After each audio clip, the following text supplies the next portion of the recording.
Hey y'all, welcome to the Ready to Rain podcast. I'm your host, Reagan Hunsaker, and this is a show where we talk to the doers, the risk takers, and the people who are ready to do what they love to do. This week's guest is flying above all of us. This week we are talking to Dominic Clarke, the owner and founder of Pūkana Adventures, a paramotor company. And if you don't know what a paramotor is, imagine you're strapping a motor to your back like a backpack, and then you take off running full speed into the sky, and then you're flying. No cockpit, no doors, just you, the wind, and an experience most people will never get in their life. But this episode is not just about flying. It's about freedom, perspective, and building a life that truly makes you feel alive. Pukana is not just about seeing the world differently. It's feeling it differently. So if you've ever felt stuck, played it safe, or needed a little push to see life from a different angle, y'all, let's get ready to rain. I've done a scary stories mystery podcast. You've done a scary stories mystery podcast? Yeah. What does that mean? Like, is it because you have scary stories, or did you host it? Oh yeah, no, I got scary stories. So it was the 3 a.m. podcast. Yeah. And it was run by Jackie's cousin and a couple other good friends of his, and then they became friends of ours. And I've got some scary stories. Well, also, wait, can you check the sound real fast? Check. Scary stories from Paramotor or just in your life in general? Well, so their podcast is like scary stories that they find on Reddit or just like common lore kind of things. And then mine were like desert scary stories. Skinwalkers. Stop. Seeing weird things under night vision. I don't know with that. Yeah. Yeah, me neither. I don't want to be. The one I shared with them was it was like things. So we were doing a night workup with night vision on, where we were driving trucks through this big canyon, and the canyon had like weird petroglyphs on the wall. Like, it's a pretty popular spot in Utah, but the petroglyphs that the like Bureau of Land Management, they say it's like a rain dance. So it's these big, giant, larger than life pictographs of like these humanoid shapes with horns and like spiky spiky nails and whatnot. And they say it's a rain dance. And the locals, like the local natives in that area, call it, like, they say it's demonic. So we're in that same like canyon, and we're driving through at night with night vision in trucks, and then guys are flying through as well. And every once in a while, in the corner of your night vision, you'd see something. You look over and nothing. It's weird. It was spooky. So that You're spooking me out right now. Yeah, I shared one of those stories and then a couple others. Oh gosh. Yeah. I don't do scary. Like not at all.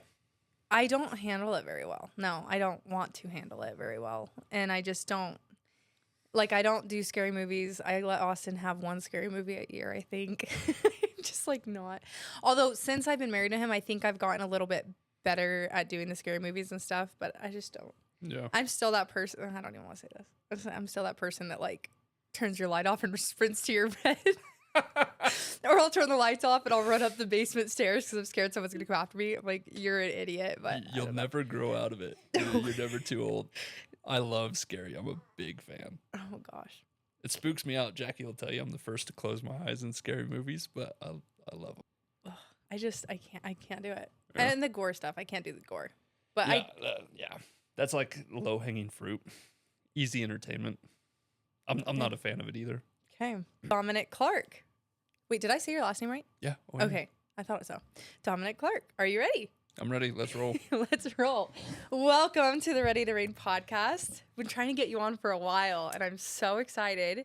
You've just been so slammed and busy. Yeah. You own Pukana. Yes, ma'am. Let's explain that, and then how that kind of came to fruition. Okay. So that can be a really long story or a really short one. I'll try to find It's a podcast. We're here for the good long story. Or the medium. Okay. So, where do we start? So I grew up on the East Coast as a competitive kiteboarder. So as a little guy, I got into canopies, fell in love with wind and canopies. Can you say what a kiteboard is? Because I don't know what that is. Yeah. Oh, yeah. So kiteboarding is like wakeboarding in the ocean with a big kite. So Oh, instead okay. of the boat pulling you, you have a kite pulling you. And I came around at like the glory days, right as kiteboarding was becoming big mainstream, and it was leaving the world of windsurfing. And so there was this big rift between windsurfing and kiteboarding. It was like skiers and snowboarders, and this young generation had just started kiteboarding. So I was a 12-year-old kiteboarder down in just north of Jacksonville, Florida, and local companies were definitely interested in young talent, and so I got into that world and did that all the way till I was 18. And competed in it? Competed, I say competed loosely. I didn't win. I didn't win very much. And it was prior to social media, like as we know it. So there wasn't like an outlet. I'm sure there was, but I didn't know how to use it. Like I still didn't know how to use a camera or anything like that. So I did that all the way till I was 18. And then I moved out, got into the family business doing roofing and whatnot, went on a Mormon mission. And so Mormon mission puts me at 19, 20. I get off that mission at 21. But during my mission, I learned how to paraglide. And for those of you who know about Mormon missions, that's very much not allowed. That is a big no-no. It's a big no-no. You're not so when you're on a mission, you're not allowed to do a lot of things. You're not allowed to like basically things that could harm or endanger your life. So swimming in the air, like anything like that is a huge no-no. Huge. So And how did a Mormon missionary? You know what? The ends justify the means. We were in an area of Washington State that was just so remote. It's a Tonasket, Washington. Shout out for whoever's from Tonasket, Washington. All 35 of you. And there was nothing to do. Like it was for the best. I was there for 6 months. As a Mormon missionary, you're put in an area you have like 6-week rotations, and then you get a call at the end of 6 weeks. And this 6 weeks, you may move, you may not. You're in a companionship with another guy. He may move, you may move, you don't know. They'll usually keep one of you there. And I was the guy that they kept there for rotation after rotation after rotation. So I'd been there for a long time.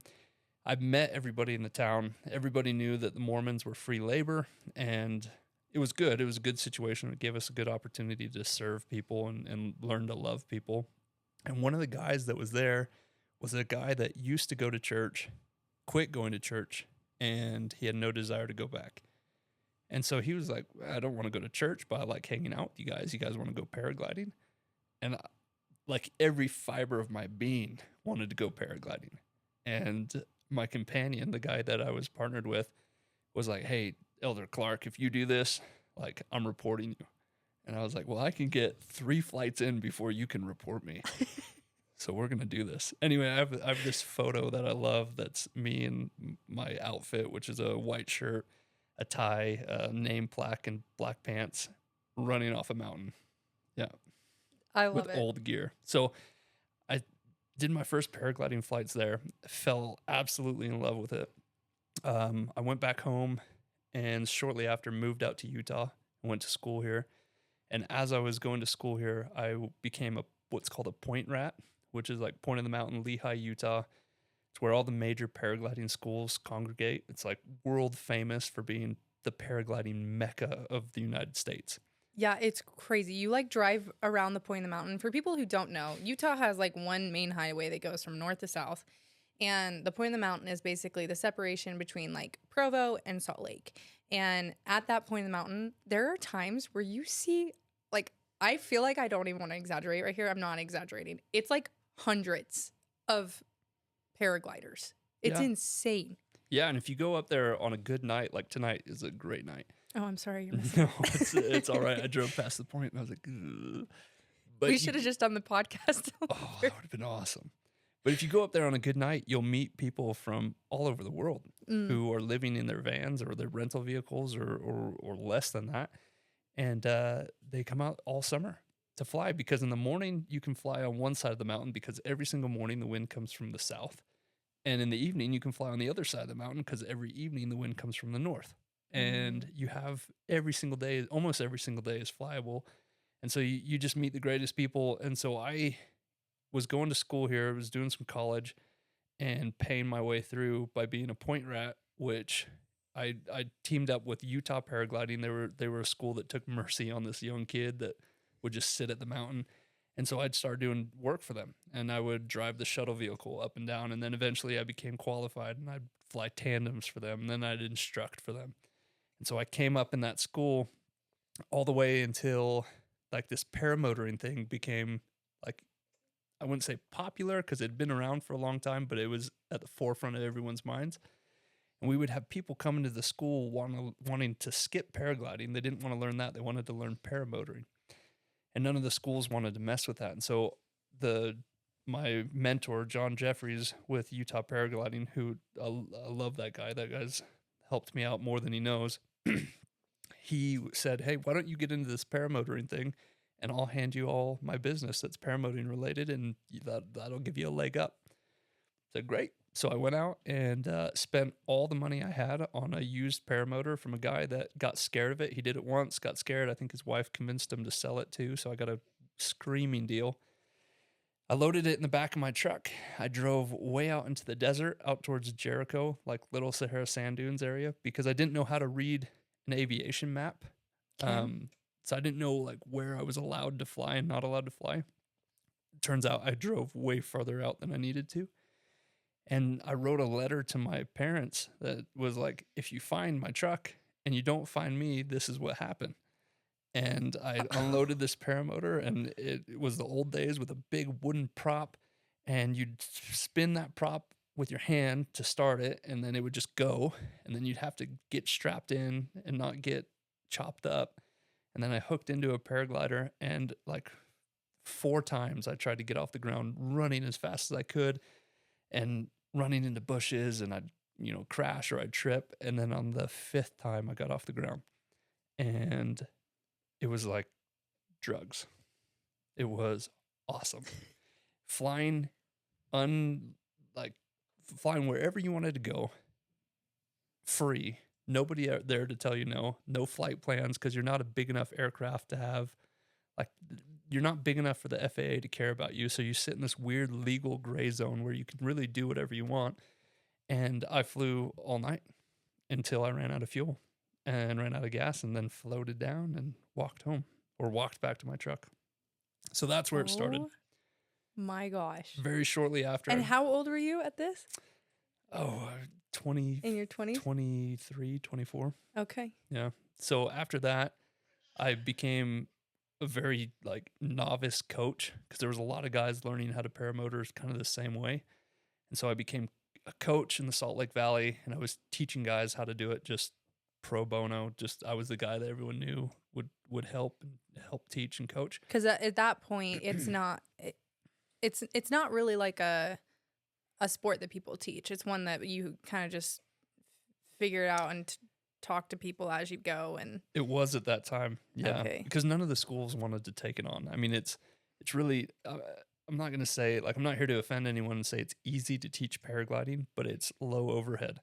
You have a canopy and you have a harness. Everything's fabric and material. It's a lot cheaper than running a paramotor company, where you have the fabric, the harness, and then you have motors and engines and pistons, and you're trying to keep everything running, and there's solid frames that get bent and damaged. So nobody wanted to teach it like a full-blown school. Yeah.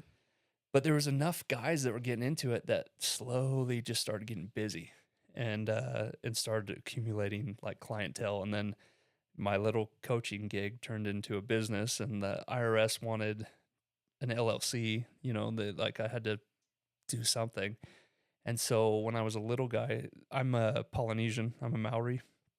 And when I was a little guy and I was always whining or fussing or scared of something, my dad would always say show me your Pukana, which is in Maoridom, it's what you do in the haka when you open your eyes really wide and you flare your nostrils and you stick out your tongue and you blah, Pukana. So it's a verb. Yeah. So, when I was a little boy, all growing up, my dad showed me your Pukana whenever I was scared and whatnot. And then I figured it was fitting that we would make the business name Pukana, because I had no idea what I was doing. Yeah. And that's where it started. That is so cool. So are you, I know you guys visit New Zealand a lot. Are you from there and then you moved here, or your family's from there? So I'm a first generation American, born in the Oh, United States, and my father and his family are all from New Zealand. okay. And are they still there, or they live here now? Split. So my Split. parents are here in the United States. My grandparents immigrated to Canada, and they lived there throughout until they died. And then everyone else is still in New Zealand. So Okay. when Jackie and I go back, like all of our aunties and cousins and uncles are over there. Shout out Chase Clan. Don't know who Chase is, but shout out.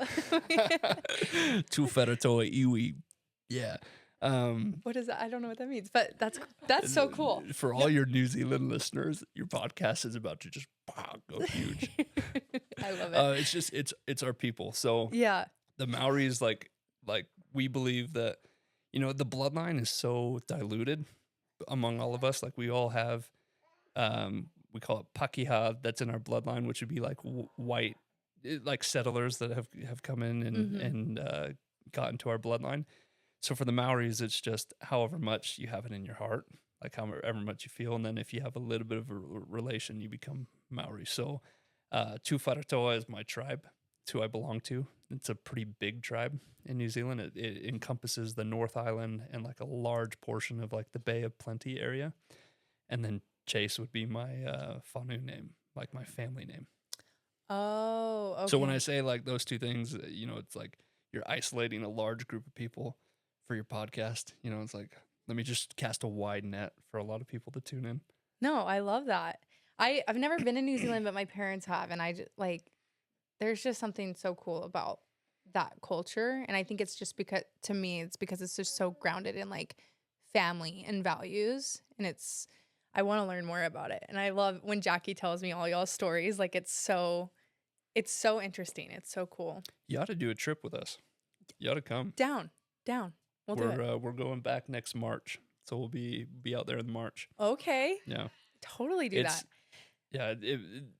It's super interesting being a Maori in the United States, because like so much of our tendencies and the things we do don't make sense. And like I say American culture, but I just mean like there's certain ways we do things. We run our households, we eat, kind of prone to aggression, that like if you don't know where you come from, you feel very lost. So being able to like tie in tight with my Maori aunties and uncles and learn who I am and where I come from, and then ultimately like my son as well, to teach him where he comes from, I think it's imperative for like us becoming decent individuals. Yeah.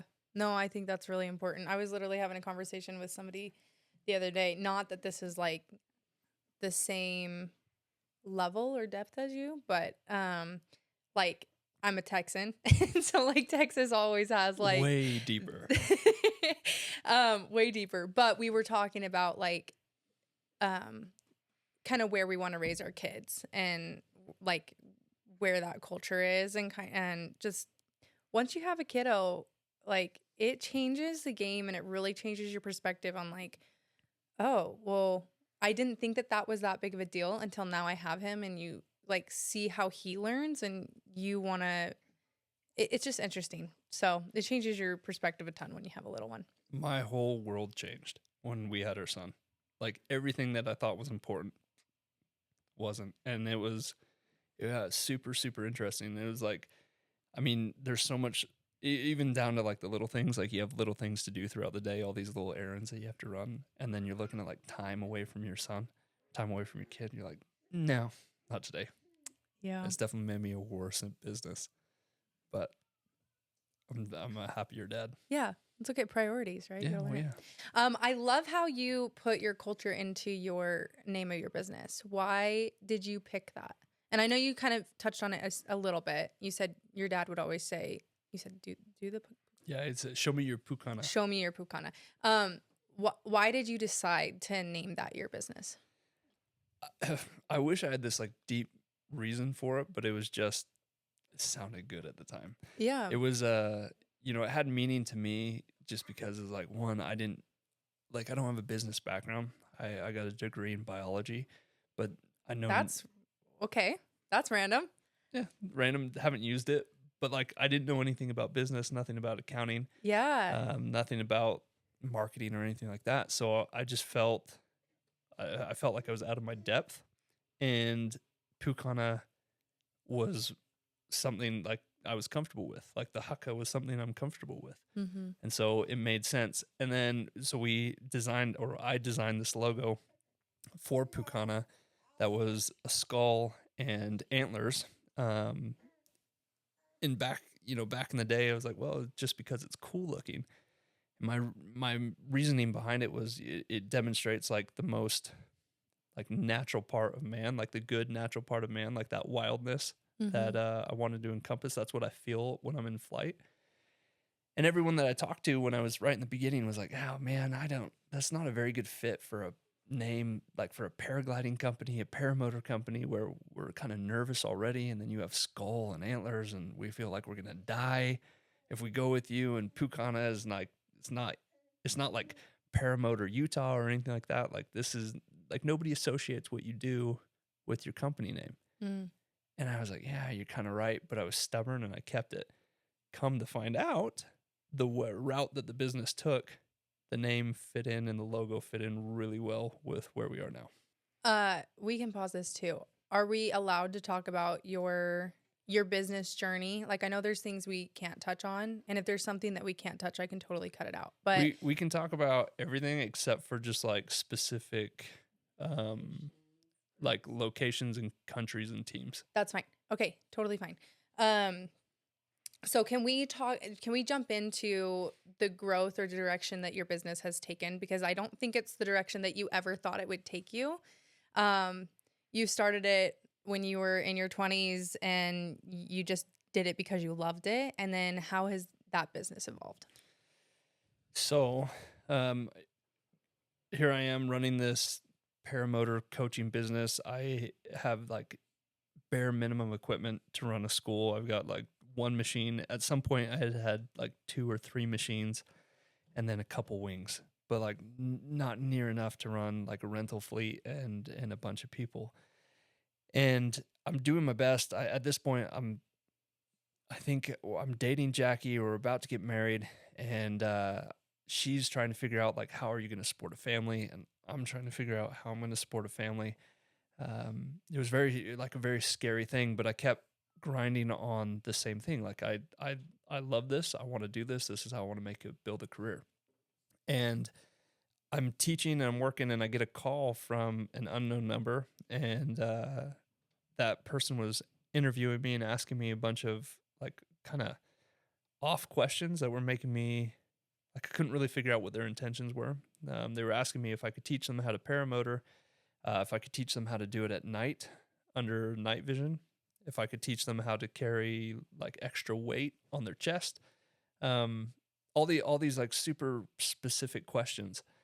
And me being young and dumb, like, yeah, sure, yeah, I'll do that. That sounds great.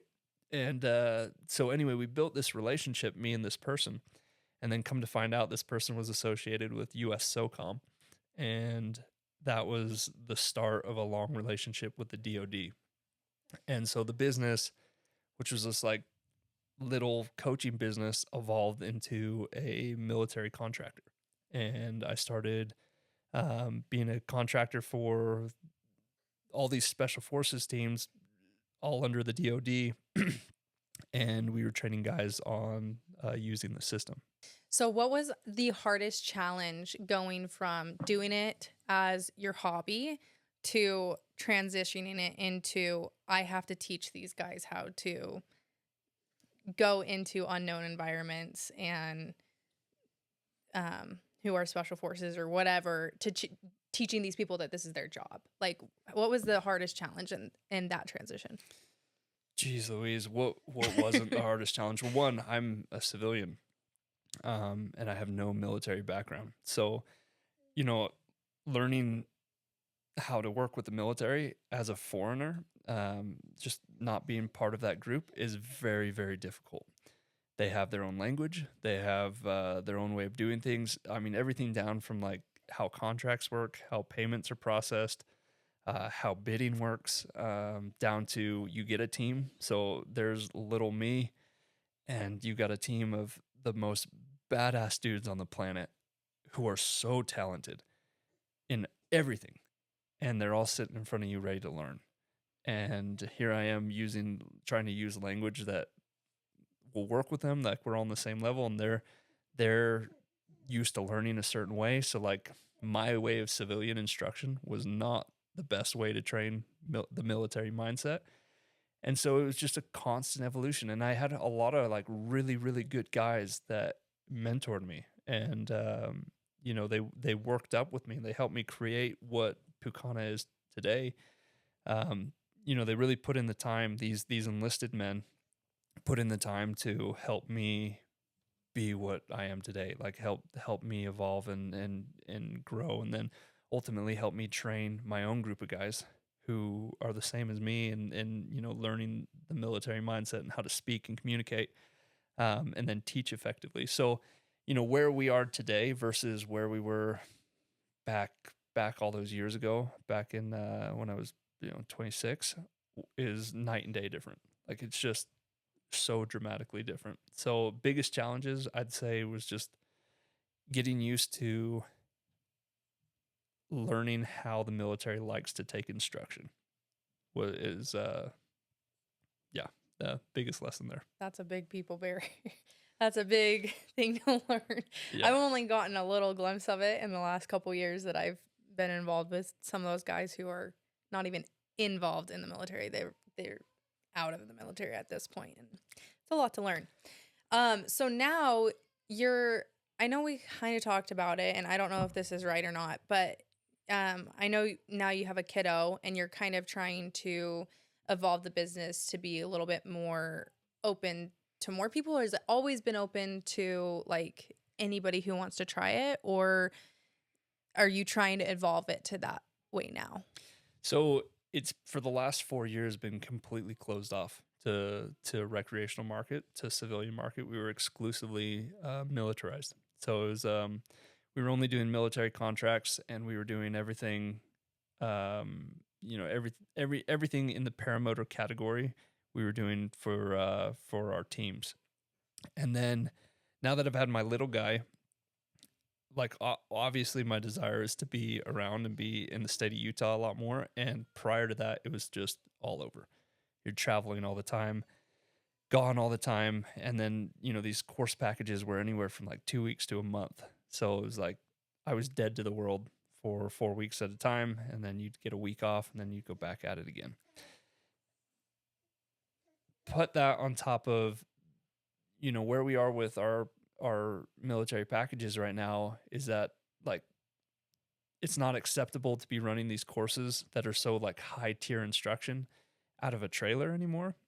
The demand signal was they wanted more infrastructure, and they wanted it to be a little bit more official. So starting up, it's been the process for the last couple of years, but this year we opened up our hangar that's out in Grantsville.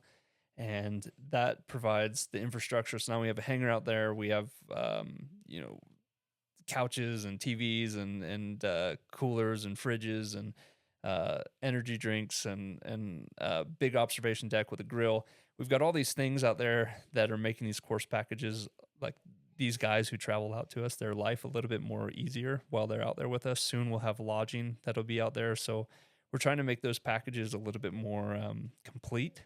And at the same time, because we're opening up a brick and mortar location, we're allowed to now open up to the civilian population.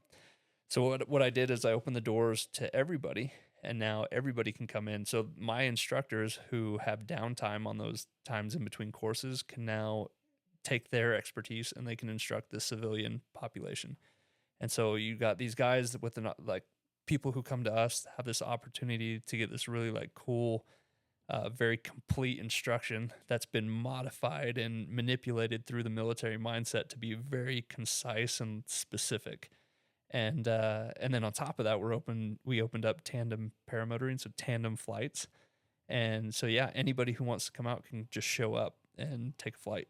So is it kind of like skydiving where you just want to try it once, you just book a one-time like flight, which would be like tandem, and then versus you could take course and actually get certified and start like getting hours, or is there like an actual roadmap to that now, like I know back when you were starting, it was kind of like Loose. you everybody's kind of figuring out as they go. But nowadays it's a little bit more structured in how you could learn it, I guess. Yeah. Okay. Yeah.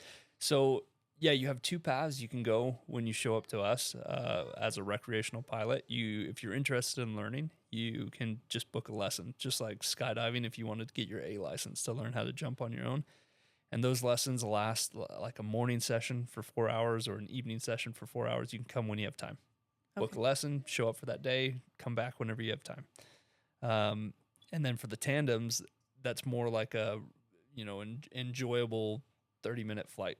And you can book one of those and just show up and go fly. So no experience necessary.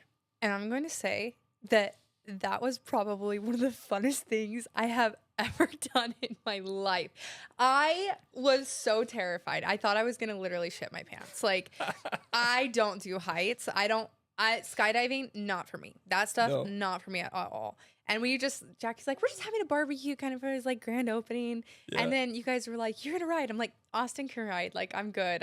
I'll just sit here and hang out. And then you guys like finally forced me to get on. And it was like one of those moments. Okay, you know the trend where it's like, almost forgot this was the whole point, right? And it's like the cute little music in the background, dang, dang, dang, or whatever.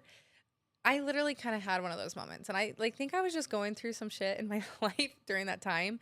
But it was really like, holy crap. Like, we flew over like the Great Salt Lake, and it was just, I've never seen, I mean, we've been in airplanes or whatever, but I feel like I've never seen the earth in that aspect. And it just like totally flipped my perspective. And it was so much fun. And now Austin's addicted too. He's like, when can we buy one? I'm like, I'm glad you liked it. That was like all the feelings I felt that first time I flew. Yeah. I was like, there's no way I want to do anything else except for this. Yeah. Like it was just, it was incredible. And then your flight was awesome. Like it was right at sunset. Oh, it was beautiful. The best night. It was like, I just had like a light jacket on. It was like perfect temperature, like sun was setting. The Salt Lake was like pink a little bit. Yeah. And I was like, oh my gosh. And then like how you were doing everything, like it was like going up over the hills, and it was crazy. It was so cool. So to paint a picture, you're sitting in, it's this 3-wheel trike. You're sitting in the front seat. I'm sitting in the back seat. And then we have this big fan behind us. And that is the propulsion that pushes us. And then we have a canopy that sits above us. That's what gives us the lift. And it's like a flying roller coaster. That's how it feels. It's unreal. Okay, so talk about that for a little bit, man. So you can do so in Paramotor, how many machines is there? There's the bike thing that we were on. Mm-hmm. What's the actual name? Trike. A trike. Okay. There's a trike that's a 2-person, and then there's a single-seater, which is the one that you run. Yeah. So we call it foot launch and then wheel launch. So you and I did wheel launch where we sat down in a trike and we just rolled and you didn't have to do anything. And the part that everybody has to learn, like the big learning curve, is the foot launch. Because it's like, imagine an airplane, but it launches Fred Flintstone style with your feet. I'm so sorry, but it's like one of the funniest things watching people run, and like they're giving it their all, and you like want to support them, but it also just looks so goofy. It's the weirdest thing, and it's the most unathletic run of your life. Like, get ready to be humbled, because and especially in Utah where our air is so thin, and you have to run 10 times faster to get off the ground than you would like at sea level. 10 times, I'm exaggerating, but you have to run a lot faster. Yeah. And the body posture is so weird because you got to keep your chest forward so that the thrust angle from your propeller is horizontal. Because if you're athletic, it's going to be pushing you towards the ground. It's wild. So weird. Okay, so do you have, and I don't know this, I've only literally gone once, but do you have to have almost like a airplane strip, or like how much space do you need from, I guess it's different when you come to trike versus Fred Flintstone running. Yeah. But like how much space do you actually need to get up and go? That's the question everybody loves to ask. Or does it depend on the air and the weather? It depends on everything. Like there's so many variables. So isolate it to like the atmospherics. If you're in a low altitude... I'm sorry, you said atmospherics? Atmospherics. Okay, that is a big word. That is... Sorry. It's okay. I'm a weather nerd. No, that's probably a good thing because you're in the air more than you are in your own car. Yeah, and Jackie will tell you, my wife, I am a nerd for clouds, and I have this cloud book on my dash. My sister-in-law is too. Is she? She's a pilot. This is so funny. She is a pilot, and she loves like planes, any plane. Like that girl's very shy. She doesn't talk.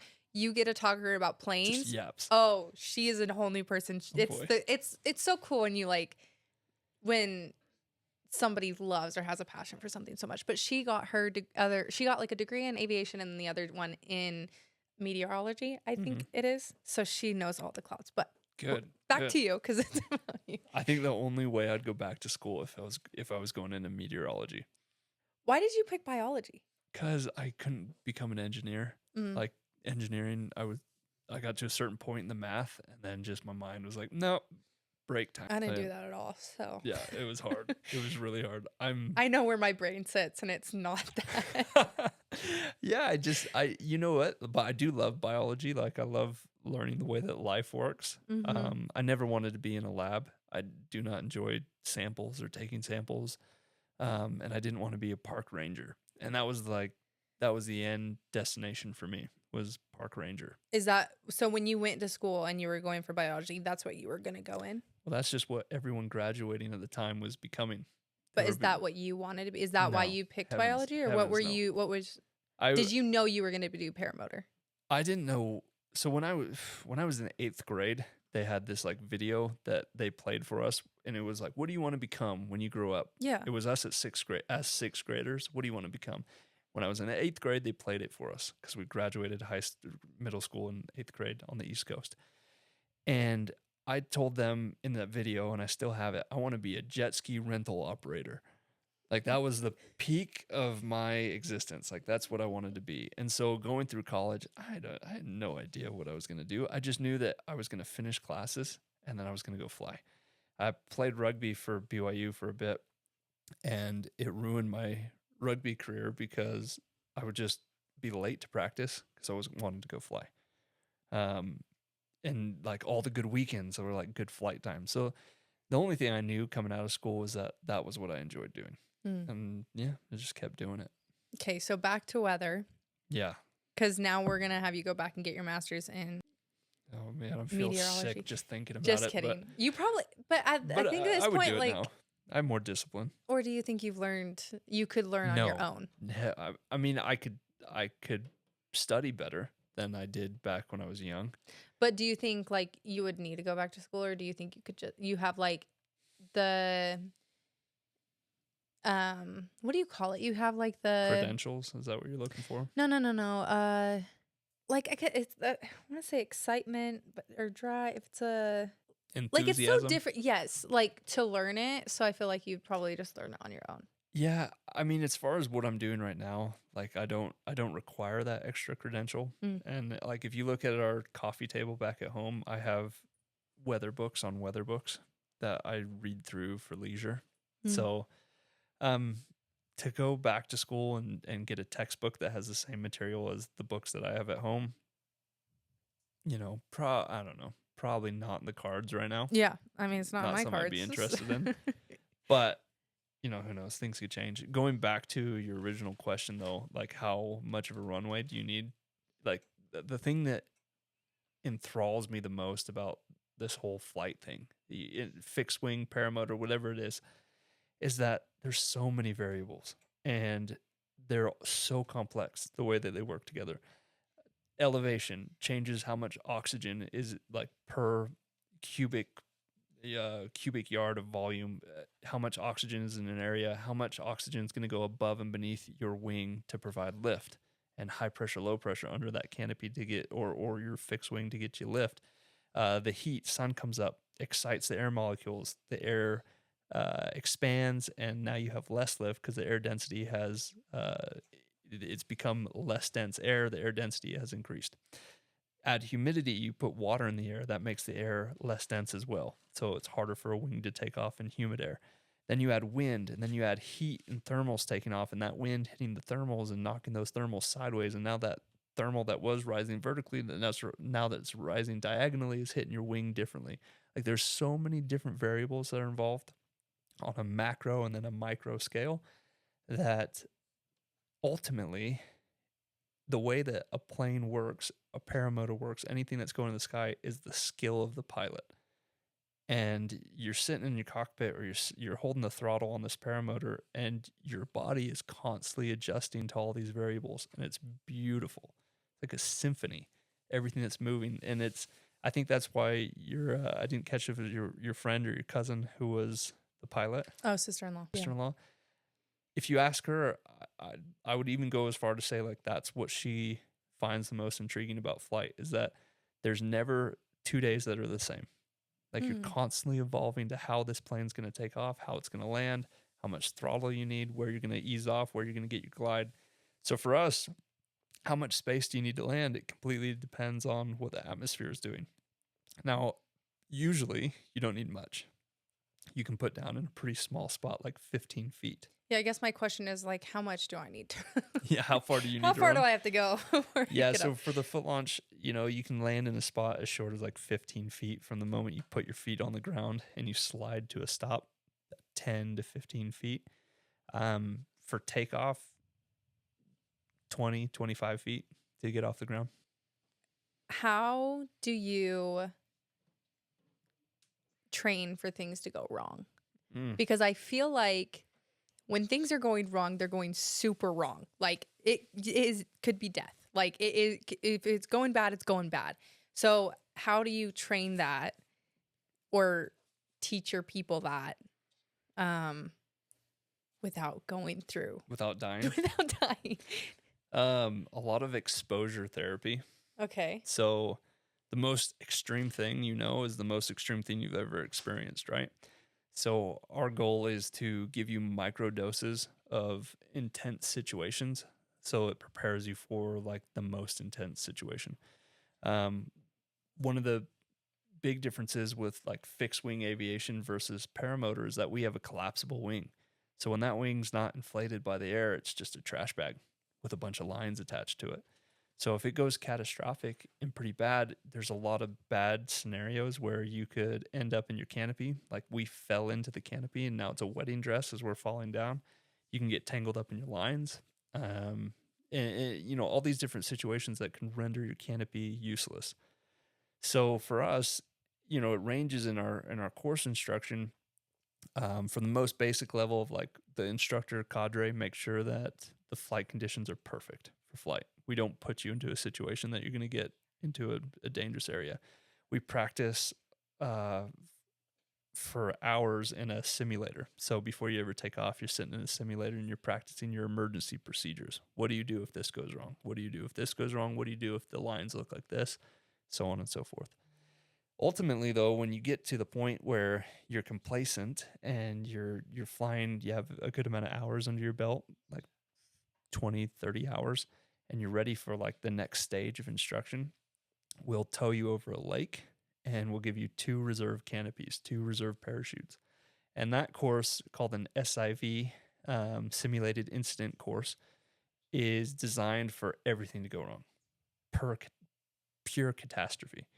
And so you go up, you get towed up in the air really high, and you do all the things that you've never wanted to do. So like you'll full stall the glider and you'll fall out of the air, feel what that feels like, and then try to recover. You'll spin the glider, you'll collapse it, and then if you're lucky, you'll do it bad enough where you can throw your reserve parachute. And then if that doesn't work, you throw one more reserve parachute. If that doesn't work, you're dead. You're not dead. You're going in the water, and you got a lot of canopy over your head, so it slows you down. So there are, I guess like in skydiving, a lot of people prep or train like in the, what do you call that tube thing that people... The wind tunnel? Wind tunnel. Yes. But you guys have like a simulator that you would... Yeah, I mean, ours isn't as advanced as like a tunnel. Ours is just like a hanging device that you're, simulated hanging from the canopy. But the simulated incidences that you're getting into with ours are like, if you encounter a collapse on your wingtip, what do you do with your body? Because, right, like it's a whole body action kind of thing. So you're trying to load your lines. You're telling the pilot where he needs to look to or she needs to look to maintain their heading. And then ultimately, if their main canopy is useless, they throw their reserve. So you're teaching them where that is and how to throw it. So when I asked you how many hours you had, you said I stopped counting after like 10,000. I was just like, all right, okay. So Yeah. you probably have more airtime than you do like land time, probably at this point. Yeah. So with that being said, what is your scariest close call that you've had? Ooh, man. I kind of knew you were going to ask this question. And I like, Just wait till my rapid fire questions. oh no. Okay, scariest. So scariest thing that ever happened. There's been like a bunch of little ones. I think the scariest one that ever happened was on a paraglider. It wasn't paramotoring, and it was in the Wasatch Front. This is the mountain range that we have here in Utah that goes up and down. And me and a group of people had launched from this area that was called the V in Bountiful. And we launched and we used the air currents to go up, to rise. So no motor, you use the rising hot air off the mountain to continue your flight. And we had a long distance flight planned. We were going to be traveling south all the way to the point of the mountain. So Bountiful to the point of the mountain, which is like in a car is like 45 minutes. Yeah, and that's not like an incredible distance on a paraglider, but it's like a fun little hop. And so we're with a group of guys and we're kind of competitive and racing. And I'd caught this really good thermal that had boosted me up to, I think I was like at 13,000 feet. Okay, and let's clarify what you mean by thermal, because when you say thermal, I think of a different kind of thermal. So what do you think of? Like thermal night vision? Oh, yeah. No, not that thermal. That's okay. So what is a thermal? Thermal is rising hot air. Okay, that's a super like basic thing for you, but I didn't know that was. Sorry, I didn't click in on the two. Yeah. So a thermal is a rising column of hot air. Okay, and so you had hit one. Yeah, I caught one. So the paragliding canopy is like a big net, and you find them. They're invisible, so you have to like search with your body. So you feel it. A lot of it is feeling. Okay. And I found this thermal, caught it. It was really strong and benign, and took me about to 13K. And once you're at altitude, great. Now you go on heading and you fly as far as you can in the direction until you need more lift, and then you grab another thermal. And so I was flying to the south, and I was flying as a crow flies due south, and the rest of my group was flying around this big canyon that's on the backside of the U of U. Okay. I don't know what the name of that canyon is. I forgot. I spent a lot of time in that canyon. Come on, Utah person. You know what it is. No. No, Up above University of Utah. Above Salt Lake. Your immigration, right? Nope. Okay, that's the only one I know. Maybe. I'm gonna have to look it up. Somewhere over yonder by Salt Lake. Yeah, I'm gonna have to look it up because I wrote that canyon off after this experience. Never went back again. Oh man. She's like, but he won't fly there. So you could, yeah. Well, no flights. So here's what happened. So the rest of the group was going around the canyon. So like, if they had lost lift, they could just glide down to the valley. Okay. That's the thought. That's why they took the detour around the entire canyon. And I had enough altitude, I could shoot the canyon gap. And if I shoot the gap, I have 45 minutes on the rest of the group. And it would put me way in the lead. Okay. Like ahead of them. Wait, were you guys racing or was... It's always a race. It's always a competition. I'm pretty sure I was the only one racing. I don't know. But it's like when you guys all leave the restaurant and you like go home. It's like it was a race. Yeah. Oh yeah. But it's accolades like that night when everyone's chatting about it. It's like, oh yeah, you guys decided to show up. Like that was all in my mind. It's like, oh, I got them, and I had altitude on them. I was way above them all. But like they were old dogs that like they know their stuff, and I'm young and naive, and so they go around the canyon. I shoot right over the top. And I get over the first ridge line, and this canyon's massive, but it's all it's all green trees. so like tall like aspens, which create no heat, no lift, or not like comparable to where I just was like on exposed rock face. So I get over this canyon and immediately just sink, like not violently, just sinking.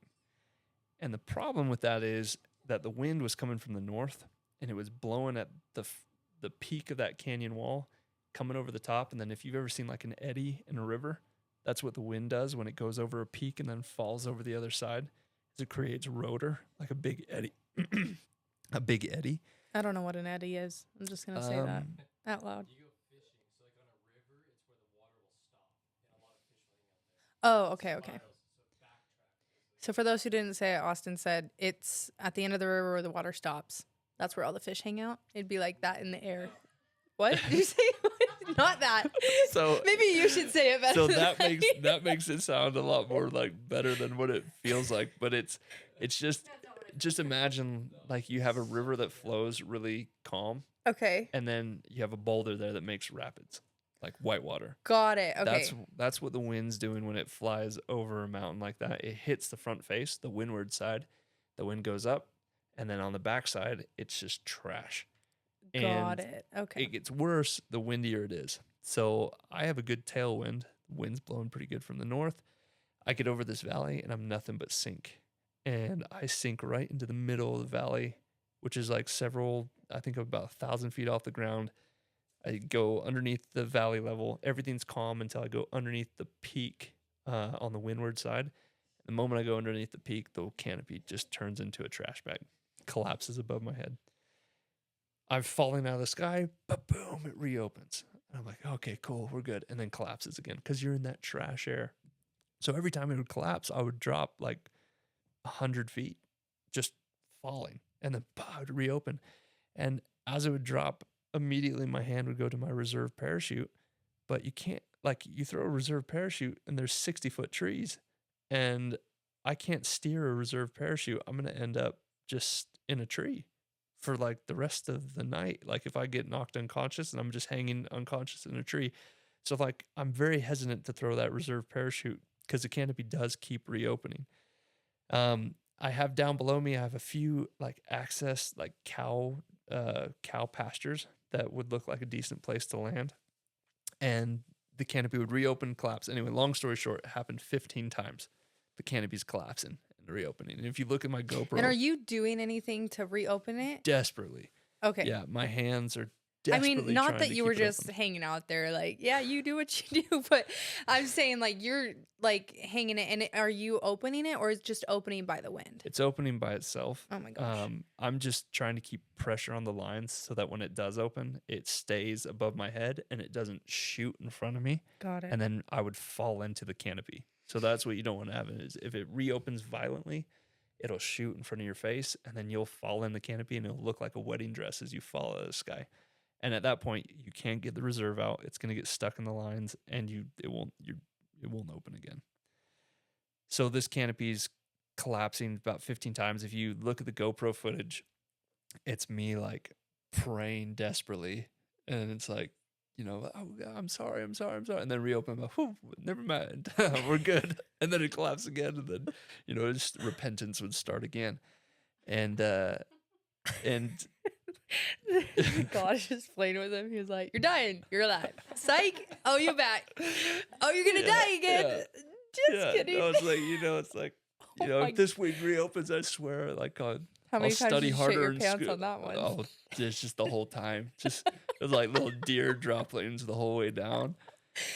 But it happened. Yeah, 15 times I counted the collapses, like all the way down to the deck, and I got down to it. The last collapse opened, and I was about 20 feet off the ground when it reopened, and my heart's just racing. And it opens, and then it was like nothing ever happened. Just glided, perfect landing, landed on the ground, and I'm just like soaked with sweat, and just like, and now I can't radio to anyone because I'm deep in this canyon. Like nobody, I can't get a transmission out. No cell service. So that's a question. So do you guys have headsets where you guys talking to each other? Yeah, we had radios on. So are they able to be like, "Hey, don't go over there," or? Nope, they said nothing. They just focused. I mean, I was cocky. I don't know if I would have listened. But they saw me go in and they were like, "Oh yeah, that sucks." And Well, then, they at least know the general area where you would have been found. yeah, Eventually. yeah. Well, Well, so long story short, packed up my stuff and hiked all the way out, and it took, it was like 4 hour hike out of that canyon. Got out to the backside of the University of Utah, and then hitchhiked home. But that was probably to this day the scariest experience in the air. Yeah, that's not. Yeah, it wasn't fun. It's not a fun one. Mm-mm. Okay, so you've done a lot of paramotor and you've done a lot of paragliding. I know they're still in the same, like from an outsider, they're still in the same, like family, I guess. But have you done any skydiving? Mm-hmm. Do you do like I feel like once you pick your thing, is that a thing? Like where you guys like those are the skydivers, those are the kind of like those are the wakeboarders, or those are the snowboarders, those are the skiers. Is it kind of like that? Yeah, like you see some people in the community getting very like hooked in their one thing because that's their one thing they're good at, and they're like, I'm the paramotor guy, and I know all the equipment and I know all the answers and all that stuff. It's just not my personality. Skydiving? No, like just being one thing. Oh, so okay. I love skydiving. I'm a big fan. I enjoy what I liked the most about skydiving was I got into skydiving when I'd already like been pretty seasoned in paramotoring, but it was my opportunity to come in as a student again, and then just like learn from the instructors. Like me being an instructor and teaching lots of people, I was like I knew the common fatal like confidence flaws that like your students exhibit, and I would see myself doing it. Well, I was like, well, I know this, so I'm good, and I'd have to catch myself and be like, no, you know nothing. You're brand new. And so I've really loved skydiving because it's as I jump, I realize like this is such a intricate discipline that like you'll never quit learning in skydiving. There's always something else. You think you're a good belly diver, and then all of a sudden you start flying head down. Then you think you're good at head down, then you try sit flying, and then you add a tracking suit, and then you add a wingsuit. Like there's so many things you can do that it's just not enough time in your life. Yeah. So skydiving, I enjoy that. And then in the paragliding world, there's so many different disciplines in paragliding, like non-motorized flight. You have speed wings, which are tiny little wings that just rip down the mountain. They're only designed to descend. So you hike up a mountain, you get to your launch spot, and you jump off, and you rip down as fast as humanly possible. There's mini wings, which are a little bit bigger, that are designed to go a little slower, and then full-size paraglider wings that are designed to go up. Yeah. Wow, we're learning so much here. Yeah. I love it. That's why all I'm a things canopy still scare the enthusiast. crap out of me. Like, Yeah. but if you're driving, I feel like we're good. So you yeah. have hundreds of thousands of hours. I Yeah, feel like I'm I safe. don't know about That's good. that. I have enough experience to be dangerous. I love it. Okay, let's jump into our rapid fire questions. Let's go. Okay, are you ready? Or was there anything else that you wanted to dive into? No. Get it, dive, because we were just talking about. You can tell me to stop now. You make sure you keep that in. All right. Number 1. What is an outdoor adventure that you haven't tried yet, but you want to? And that's saying a lot because you've done the skydiving, the paramotor. Like, I feel like that's a lot of people's go-tos. Oh, yeah. I want to hunt more. Were you saying hunting? Yeah. So okay. That's kind of like weird in your household because you and your husband are huge hunters. I haven't been a big hunter. Have you hunted before? Yeah, but like very like duck. I hunted duck. Okay. That was awesome. I like that. I've shot a lot of coyotes, but I've never hunted big game. Okay. I would love to do that. Oh, pigs. I ate a lot of pigs. I've shot some pigs. Oh, okay. So we got to get you into more hunting. Yeah. Okay. That's going to be so easy. That's Good. really good. I say that, but it's like you tell me about paramotor and you're like, yeah, that's easy. And yeah. It's the same thing. Be fine. Shoot. Okay. Craziest thing that you've done with your paramotor. And some of them you might not be able to talk about, but let's do one that you can talk about. US SOCOM invited us to get a team ready to do a public demonstration of paramotor flight in downtown Tampa Bay. And they wanted us to fly through the city, like low altitude, and do this like parade where we were down in Tampa Bay area where everyone is all along the waterway. And we did this like show of force around the Tampa Bay. But the way on like Showtime, the day that we did the show, we were in line with Little Bird helicopters and 60s, like big helicopters. Okay. And then a, what's the name of that gunship? Big giant aircraft with like Gatling gun, not Gatling gun, but like battleship. I don't know. It's oh man. No. This is a fixed wing aircraft, but it's a big giant gunship. Anyway, so we were in line. So we have these collapsible little gliders, and we're in line with the helicopters and the big fixed wing aircraft, all going into downtown Tampa Bay. And there's explosions going off and blank rounds getting shot, and the boys executed flawlessly, and it was great because it could have been so bad.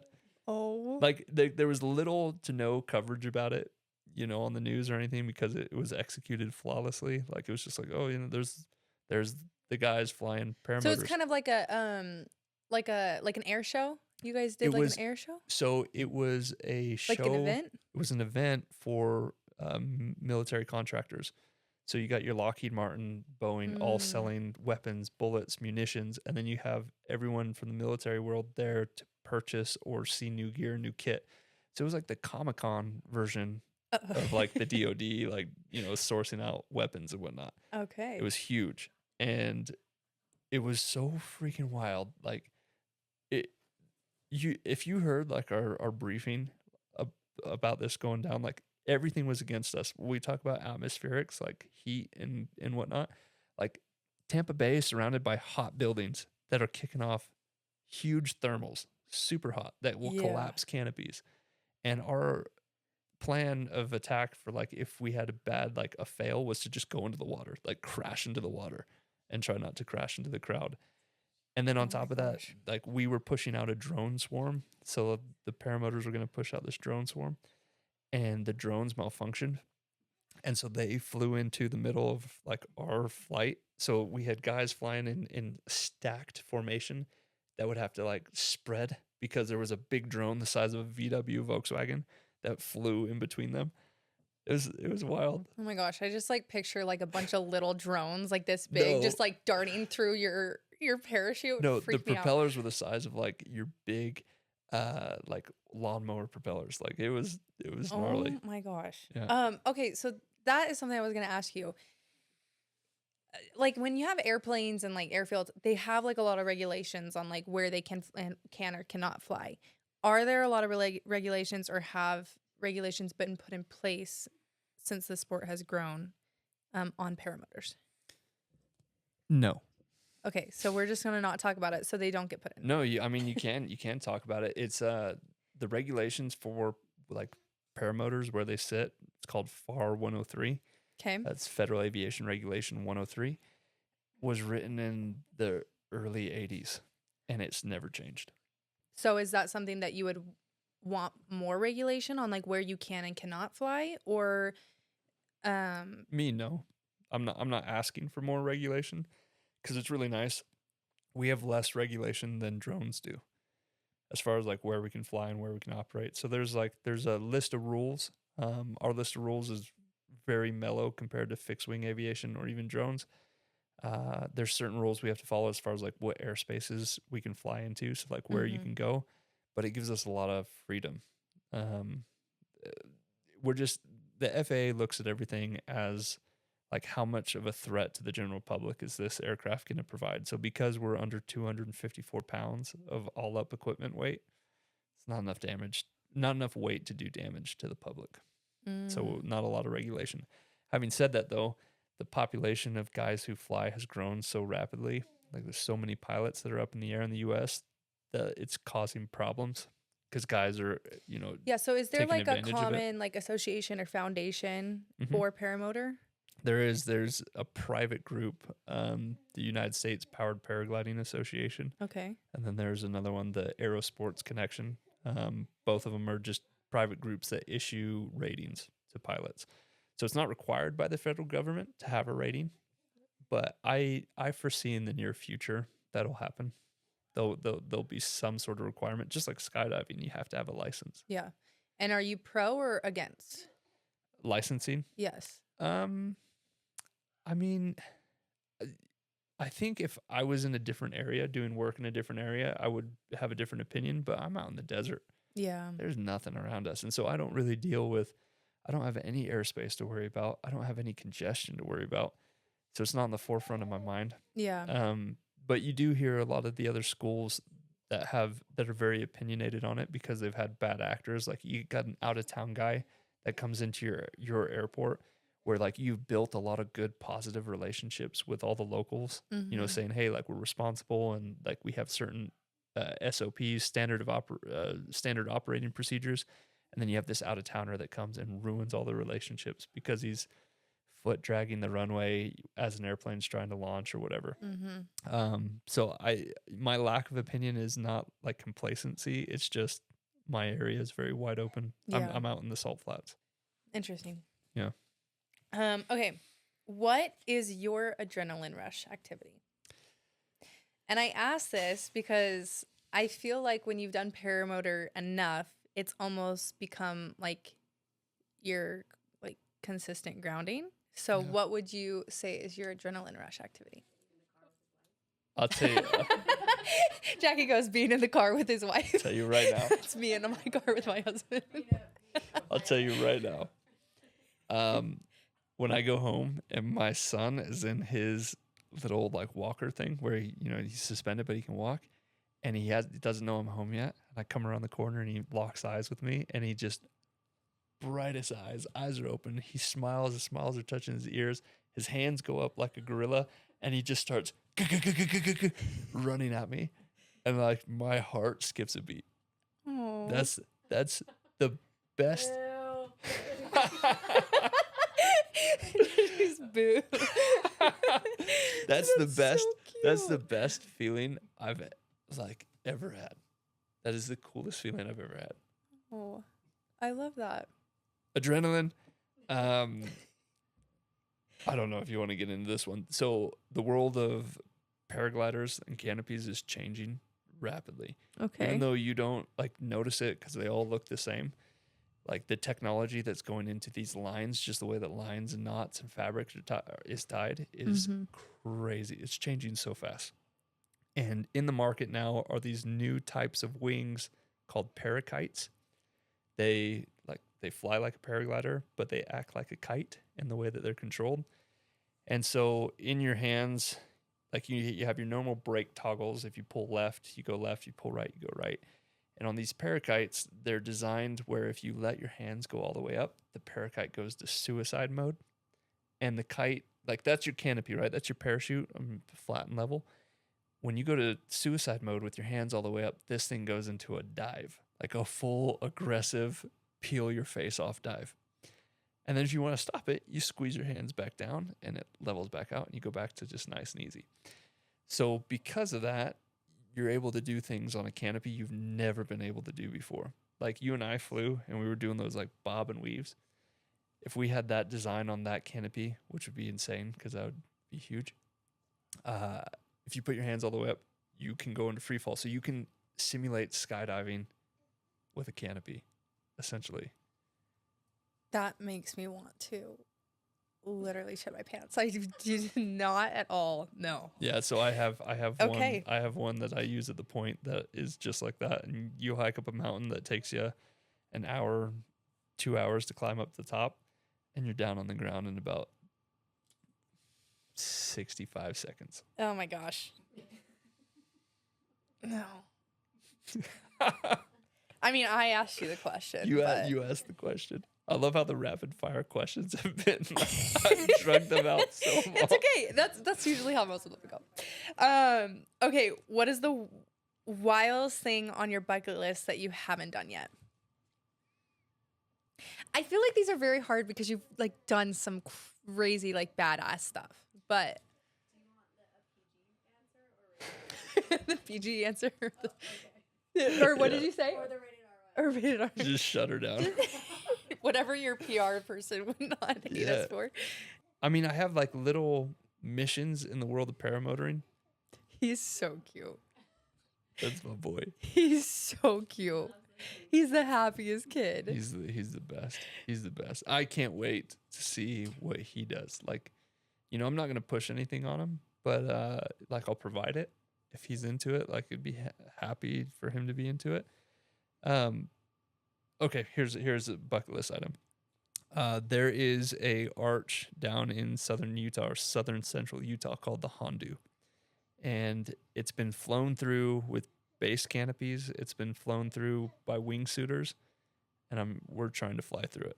But it's so tight that you're gonna tear up the wingtips of your canopy by flying through it. So that's a bucket list item. Every time I go down there, we try to get brave enough to do it. And you also go down there and you do that big jump thing, don't you? Yeah, Rope Swing Moab. Shout out Rope Swing Moab. Oh, is it? You've invited us once or twice, and with like our timing never lines up. Is that the one you just jump off? Also, a shit my pants moment. I could not. Wait, tell him tandeming with Dave. That was one of your scariest. Oh, that was the scariest moment ever. I mean, that's not a paragliding thing, which I think is kind of cool that you've done. Okay, so We're going back to a scariest moment. well, it's your podcast. Well, what did she just? Well, I want to know the story. You can't just bring something and not tell. Just say the fast version, babe. Okay, scariest thing that ever happened to me in my entire life. My college roommate, who is still like one of my good friends, him and I are canyoneering. Do you know what canyoneering is? You do any of that? We did it once, right? Or do you even call it that? Explain it for people who don't know. Okay, I think so we did it, but I wouldn't call it that. in Utah, we have this elaborate system of slot canyons. Those are like cracks in the ground, and there's big ledges and big cliffs. And what canyoneering is it takes all the equipment that you need to navigate this terrain. You put it on your back, so harness, ropes, rappel devices, and then you navigate the terrain. And it's usually descending. You're not climbing up, you're dropping into a location. So you drop down, you rappel into a cliff, you hike, you stem through a canyon, and so on and so forth. And so me and my roommate and the guy who runs Rope Swing Moab, and maybe a few other people I'm forgetting, we're canyoneering, and we get to this spot called Negro Bill Canyon. And I think since it's had its name changed, but I don't remember what its name was changed to. And this arch that is at the end of the canyon is this like freestanding, like imagine the Arc de Triomphe kind of thing, where it's flat on top, and then it's got this arch right in the middle. So it's Arc de Triomphe. That's what this arch looks like, and it's 280 feet up, so it's huge.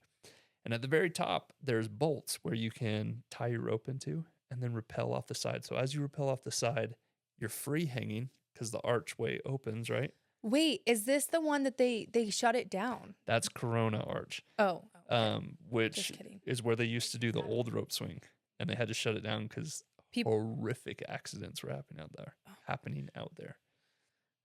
Okay. Yeah. So this canyon, this arch, you tie in your rope and you rappel down. Okay. And the guy who runs Rope Swing Moab, Taylor, was like, "You guys want to simultaneous? I can't speak. Do a simo wrap off of this arch." Okay.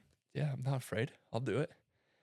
So a simo wrap is you take the rope and you drape it over both sides of the arch. So imagine 2 ropes hanging down each side. Okay. And you and your buddy grab the same rope and you hook into it and you lean against each other.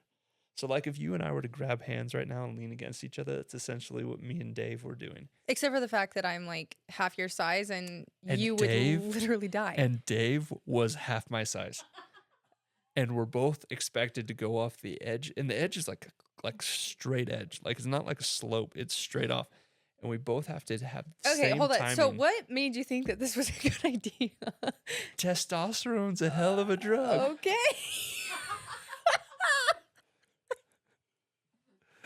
I'm telling you, to this day, crazy. me and Dave, like I look at So Dave. how did you survive this? Because I don't see that ending well. And you're I was here. shaking. Is he not here anymore? He's here. Okay. He's here because if he wasn't, Am I missing a big that's part of the story? the thing with this Simo. If he didn't, if he died, we both died. Like we were both if I pulled him off, we both died together. And if he pulled me off, we both it's a 2-for-1 deal. So how did The we gates get of out? St. Peter get 2 ugly fellows all at once. All right. So how did those gates close and you not end up with So- St. Peter? So we're walking backwards like we're at a gun draw kind of thing, right? But we're facing each other and we're letting rope out and we're walking away. And as we get close to the edge, my legs are shaking like a leaf, and Dave's shaking. And as we get close to the edge, we're both hunched down and we're like in the crouch position because that leap off the edge, like if he doesn't do it at the same time, I'll pull him over. And I weighed at least like 50 pounds on him. Like I had 50 pounds on Dave. But once you have friction on the rope, it's okay. You just have to have the rope touching the rock, and then that's enough friction where I wouldn't pull him over one way or another. So it was just the initial part of getting off. Anyway, we're shaking, and it took, like, Dave and I were yelling at each other. You go. All right, 3. I was like, Dave, you have to do it on 1. 3, 2, 1. You have to do it on 1. 3, 2, 1, and we both go. And then it's quiet. And all you see is rock in front of your face, and you rappel, and you get to the archway, and then there's Dave. We're both looking at each other. And it was just like, oh, I'm so glad we lived. But you're still hanging there, so I don't understand. Well, it's good. It's safe. It's safe now. Oh, Because the okay. friction on the rock, there's no way that, like, one of us is going to pull the other one over. So you're good. You just have to do that initial leap. Yeah, I'm glad you remember that story because that was the the scariest event. Yeah. I've never done a Simo since then either. Well, yeah. You did it with Jackie? I did do it with Jackie, and I ended up pulling her up. Yeah, it wasn't the same location. It was a lesser one, but ended up dragging her up the rock. I'm so sorry, but you guys, the only thing I will do with you is paramotor. I'm not going any further. That is not okay. You know, that's what everyone says. Oh my gosh, you're way Peer pressure. out of my comfort zone. Okay, let's just. Oh, geez, dude, you're gonna make me throw up Well, and poop my pants since while on I've the same podcast. since I've said his name a You're couple scaring times, me. Rope Swing Moab. If you're ever in Moab and you want to go take a jump, you should definitely do it. It is the coolest experience, and the way that they have that swing set up is so professional. Like, it's so safe. It's safer than most of the rides you take at the fair. So that's good. the one that everybody, you see the videos and they just like run and then they turn and give you a thumbs up and Yes. then they just fall backwards and you just don't see them and then they come back up Yep. and then they just swing. Yeah, and they do it all day, every day. Oh my God, that makes me sick to my stomach. Okay, let's bring it to another question. When you're on the edge of quitting something, what keeps you going? It's a good question. My family, like first and foremost, my family. I think every decision, this is a big change that happened, after becoming a husband and a father. But like every decision that's made now is like, I think about Jackie, I think about my son. And so like with like work and whatnot, it's like, you can't quit. Quit, like no food on the table. So you got to keep going. With other things, I'm a big team guy, and I've really we talked about it earlier on the military mindset, and what I really, really love is the team environment. Like those guys, you understand them a lot better when you start seeing them with their brothers. And every time we have a team come out, it's hard not to want to be part of that. Yeah. And so like when we go do things that are a little bit like more strenuous, like landing on top of mountains, and then you stay the night on top of the mountain and you got to navigate your way off, but you're like dead dog tired because we've been operating for 2 weeks and nobody's slept. And it's like little things like that where it's like, man, it's like, I'm tired, I'm cold, I don't want to be here. And then you got all your guys around you. So I'd say family and team. Is there a small thing that makes you feel like that's like a help, like a pick me up or something that you do? Like for me, it's caffeine. Like, okay. Because that's fine. I'm like, sometimes all I need to do is just get like the yellow Red Bull and just reset, Is yellow your flavor? Yellow's my flavor. That's what you like. Although it's so bad, I gotta stop. I've stopped drinking them though. So now I'm on to like the tropicals. So did I. I stopped drinking cold turkey. Oh, after this last course, so it's been 3 days. That's everybody. It's been a hard 3 days. Well, we went out of town for a while, and then I came back and I drank a Red Bull, and I broke out really bad. Like I No was way. breaking out all right here, and I was like, okay, I'm done. I'm like, I can't drink it anymore because it's making me break out. Yeah. But it's not good for you anyway. But anyway. Yeah, agreed. Okay, if you're stranded on an island, what is a item that you would pick? It's an item, not a person. Has to be an item. It's an item. I choose you because He's like, someone will watch our son. no, what's an item that you pick? Like you're stranded, like some people would say, I don't know, yeah. like a sandwich or something, but You know what? I would bring my spear gun. ooh, good one. Yeah. Then you got food. Do you have a spear gun? Do you go spear fishing a lot? Yeah. So our hangar has fish in the springs. It does. And Okay. we can fish them. Explain where your hangar's at because it's really cool. It used to be like The spot. the spot Yeah. for deep diving. Yep. Scuba diving. Like everyone, there's a certain era of divers in the Utah Valley that all finish their license at Sea Base. So they call it Sea Base. It's out in Grantsville, Utah. And it has these big, deep springs that are out there that are fed by groundwater. And they have the same salinity as the ocean. So it's 3% salt content because of the proximity to the Great Salt Lake. And they're at a constant like 75 degrees all the time. And So they have dig tropical it fish in there. down that deep, or did Yeah. they, or was it pretty deep to begin with? So when George and Linda first got that property, the owners of that property, it was like a swamp, and they did all the work. So they got pumps and dredges. They dredged out the pond. So like it's that deep because they made it that deep.